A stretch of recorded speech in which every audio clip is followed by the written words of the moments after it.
Bienvenue chez vous, chez nous, ici à Goa, au centre multimédia du projet commun du millénaire. Ces mots marquent l'ouverture de l'Assemblée générale ordinaire du cercle de réflexion et d'action des cadres de la commune de Bonou, CRAC-CB en abrégé, ce dimanche 29 décembre 2019. Une Assemblée générale qui permettra aux membres du CRAC-CB de faire le bilan à mi-parcours de la mandature en cours. Ce qui nous réunit ce jour, dimanche 29 décembre 2019, est un événement de taille. Je veux dire, l'Assemblée générale ordinaire du CRAC-CB, le cercle de réflexion et d'action des cadres de la commune de Bonou, la toute première organisée en terre bonoise, je veux dire la terre de Bonou, par le bureau exécutif de la deuxième mandature du CRAC-CB que nous avons le bonheur de conduire. Cette Assemblée générale est organisée grâce au sacrifice de chaque membre et notamment de ceux du comité directeur. Je salue cet esprit d'équipe qui nous anime chaque fois qu'il s'agit du CRAC-CB. Cette association apolitique est saluée par la première autorité de la commune de Bonou, n'est pas sans objectif. Je voudrais saluer ce caractère apolitique qui a été respecté. En tout cas, pour ce que je sais, depuis tous les présidents qui sont passés, et sous moi, mon administration, je note avec satisfaction cette impartialité et c'est un gage pour que vous puissiez vraiment prendre position sur des questions de développement. L'objectif de l'association, c'est de contribuer au développement de la commune de Bonou. À cet effet, il s'agit de promouvoir l'esprit de fraternité, de cohésion et l'union entre les membres, les fils et filles de Bonou.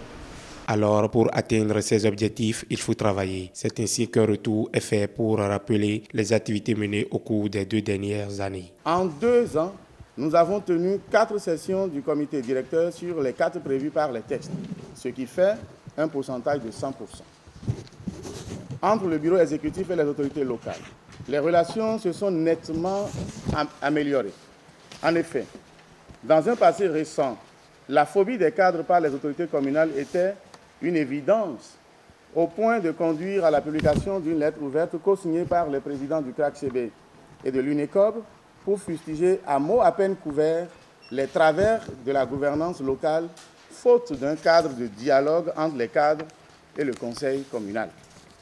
Mais avec l'avènement du nouveau conseil communal conduit par le maire Julien Afonra, nous avons pu nous mettre d'accord sur les fondamentaux d'une collaboration entre l'équipe communale et le CRAC-CB dont la matérialisation est la convention de partenariat signée le 27 avril 2018. Le maire de la commune de Bonou et le président du CRAC-CB en sont les points focaux. Nous allons dégager les forces et les faiblesses de la mise en œuvre de cette convention pendant les travaux de la présente Assemblée. Par ailleurs, 23 sessions ordinaires ont été tenues sur les 24 réglementaires selon les textes, soit 12 sur 12 pour la première année et 11 sur 12 pour la deuxième année, ce qui fait un taux global de 95,83%. Je commettrais sûrement un délit si je restais muet sur la participation des membres du CRAC-CB aux différentes sessions, chers congressistes. C'est avec bonheur que je remercie chacun pour les activités précieuses que vous sacrifiez souvent pour honorer de votre présence les sessions ordinaires et autres sollicitations fraternelles. Enfin, nous avons pu faire adhérer au cercle 2 nouveaux membres actifs, dont l'un prêtera serment lors de nos travaux. Il l'a fait au cours de ses travaux et s'engage à militer au sein de l'association. Vous m'avez accepté parmi vous. Je me suis engagé à rester à vos côtés. Je vous promets que de par mes qualités, mes compétences, de par ma personne, je ferai tout mon possible pour être toujours à vos côtés, pour accompagner les idéaux de notre association commune. C'est avec une prise de photo de famille que la séance a pris fin.